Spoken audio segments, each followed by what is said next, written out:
li Macky Sall nar a débloqué pour ñii du ñu nangu waaw Monique di ci dugg parce que fay nañ leen j'ai le listing des marchands kon nag yàqkat yi bëgg a xajamal dossier bi naan Macky boo réglé lii waa Monique dinañ jóg après Monique Centrafrique dinañ jóg Centrafrique du ñu jóg parce que kooku c'était un contingent casque bleu dañu nekkoon sous l'égide de l'ONU ñu ne waaw waa Liban dinañ jóg ma ne toppaleen fële Liban c'était des casques bleus opération de maintien de la paix ñii c'est pas des casques bleus c'est un contingent de guerre et ils n'étaient pas dépendants de l'ONU ils dépendaient du prince Khaled Ben Sultan le chef d'état-major des forces musulmanes alliées moo doon seen chef bu ñu fi kenn wax waxi ONU ils sont pas des casques bleus ils dépendaient de l'armée saoudienne la preuve te chef d'état-major des forces armées mu ngi may dégg la preuve moo di c'est ça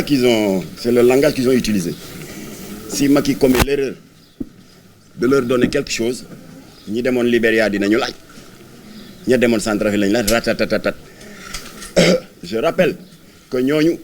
ay casque bleu la ñu woo ONU moo leen woo ñii duñu ay casque bleu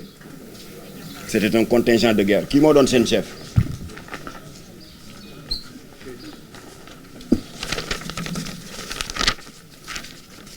kii mooy le prince Khaled Ben Sultan commandant en chef des forces musulmanes alliées kii mooy yilif les pays musulmans yi indi woon ay contingents il est vrai que sur le plan technique Colin Powell du Pentagone américain ñoom ils ont beaucoup plus d'expérience en matière d'opération militaire extérieure ñoom ñoo nekkoon les coordonnateurs techniques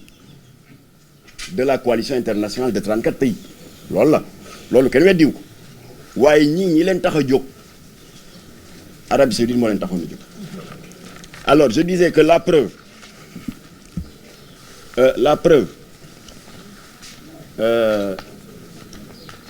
le général Babacar Gaye à l'époque moom il était lieutenant-colonel général Babacar Gaye moom ci boppam moo wax sur le champ de bataille moo wax soldats yi ne leen buuru Màkka moo ma yóbbante ci yéen nee na il vous prend sous son aile protectrice buuru Màkka nee na il vous considère comme membre de la famille militaire saoudienne te buuru Màkka yemul ci loolu de daf leen jox ay carte d'identité saoudienne carte d'identité baa ngi nii kii le soldat de première classe Mamadou Makalu Cissé mu ngi nii toog Ibrahima Makalu Cissé Arabie Saoudite moo ko jox carte d'identité bi nee ko soldat saoudien nga ba guerre bi jeex et c'était le cas pour tout le monde ku nekk am nga sa carte d'identité kii ban casque bleu moo ko am ça n'existe pas ah te gis nga lii mbiru yàlla la parce que ba guerre bi jeexee les comploteurs yi sàcc xaalis bi dañu nangu carte d'identité saoudienne wu contingent bi taal ko bii moo ci rëcc dinaa ko jox Macky Sall alors kon nag li ma doon xaar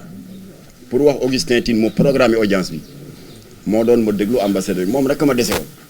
bii ma war a gis yëpp gis naa leen je vous ai expliqué tout le tour moom rek moo ma dese woon gis naa ko nag la ma wax incha allah dana toq ci nopp Macky Sall à partir de ce moment nag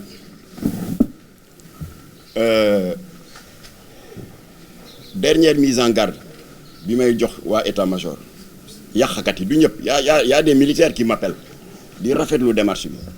y a des officiers supérieurs de l'état-major qui appellent di ñaan ndax mbir mi sotti ndax metti na leen mais am na kat wëyu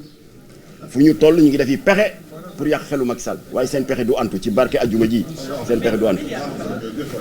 waaw ñooñu nag li ma leen di dénk et c'est là où je vais en terminer après ma bàyyi leen ngeen poser question moo di nañu gore comme le général Louis Tabarès da Souza kooku mooy gor pire. da Souza ci boppam moom am na lu mu fi bàyyi bi muy laata génn àdduna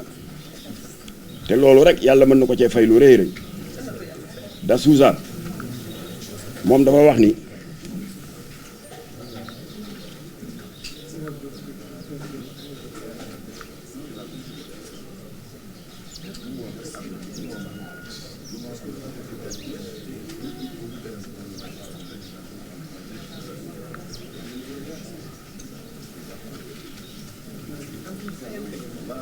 du mën nga jël li Croplan lu da Souza wax da Souza lu mu wax liiral waxal yow journaliste yi waxal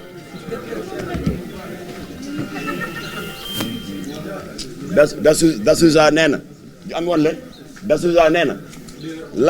l'État du Sénégal a reçu l'argent mais l'État ne l'a pas remis aux soldats te da Souza c'est pas n'importe qui de c'est le chef waxal C'était le président Diouf. waaw damay suturaal Diouf rek waxal état rek. Certainement c'est le président Diouf. waaw. Diouf recevait l'argent des Nations Unies. oui mais il n'a pas versé la somme au soldat. jeex na gis nga ki wax lii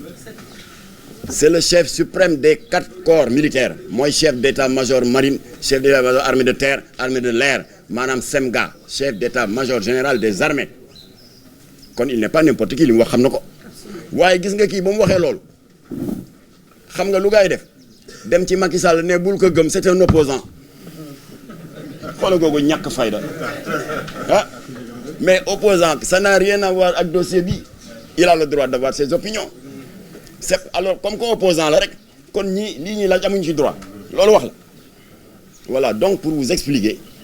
que yàqkat yi maa ngi leen di ñaan nañu téye seen tonk loxo sinon dinaa joxe seen tur bariwuñu yomb nañoo combattre ils sont 4 maa ngi leen di suturaal boobu ba léegi waaye Macky Sall yi yëpp dana ko jot.